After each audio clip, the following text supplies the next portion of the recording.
Всем привет! Вы на канале Watchboxes. Под прошлым видео с обзором вот этого Ориента меня спросили, как работает в нем будильник.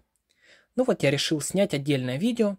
Функция будильника встречается не так уж часто в аналоговых часах, но можно найти, например, у японских производителей.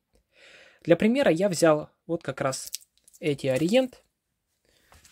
Взял хронограф Seiko Solar, также на солнечной батарее. Механизм тут стоит точно такой же, как в Ориент.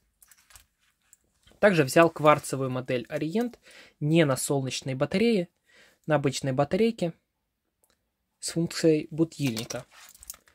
Ну и кроме того, на моем запястье мои личные часы Ориент хронограф также имеют функцию будильника. Давайте сниму для удобства. Эти часы имеют одинаковые механизмы. Ну, давайте рассматривать все-таки на часах из прошлого видео. Будильник установить можно лишь один раз, то есть сигнал прозвучит один раз в назначенное время в течение 12 часов.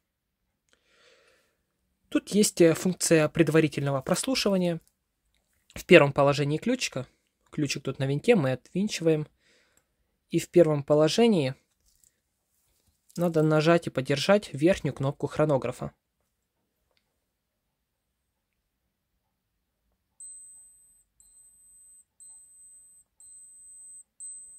Ну и слышим некий такой писк.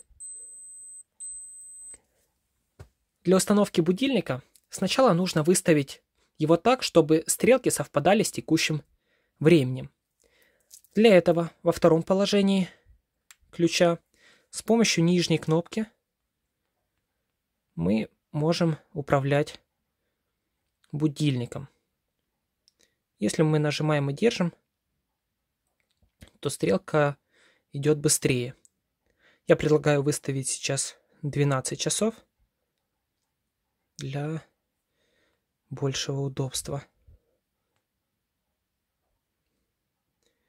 Так, ну и выставляем время.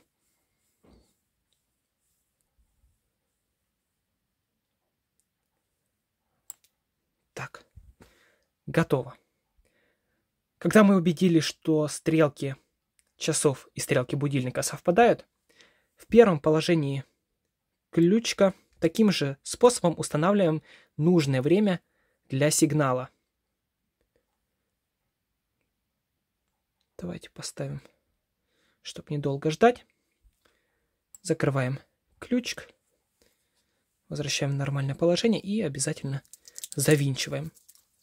Пока ждем будильник, я предлагаю послушать, как звучит Seiko. Тут есть также функция предварительного прослушивания. В первом положении ключа нажимаем верхнюю кнопку и держим. Ну, по-моему, звук совершенно ничем не отличается. В кварцевых моделях, к сожалению, функции предварительного прослушивания нет. Можно только сразу выставить будильник. Инструкция точно такая же. Нужно убедиться сначала, чтобы стрелки будильника совпадали с стрелками часа, а потом выставить время для сигнала.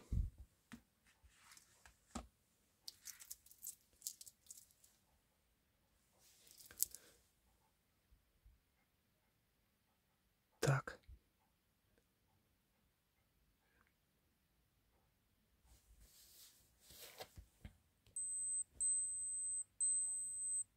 Вот и сработал наш будильник. На самом деле слышно плохо. Он так пищит примерно секунд 20, потом сам замолчит. Но можно выключить и с помощью кнопок хронографа. Выключил, я так понимаю, уже, когда он замолчал.